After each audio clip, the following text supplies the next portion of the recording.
Hey guys, and welcome back to this channel. In this video, I'll be showing you guys how you can add an emoji to your videos in CapCut PC. So go to the text section and add a default text to your video, like so.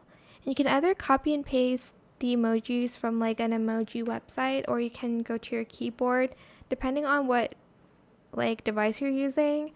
And you're just going to select the emojis and add them to your videos like so.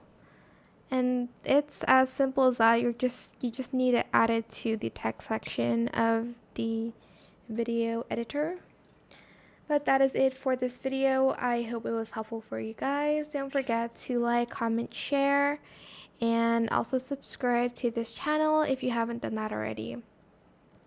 If you have any more questions about this video, just leave it in the comment section down below.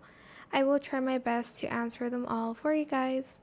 And if you found this video helpful, please click the thanks button as well. That is it. Thank you so much for watching. Bye!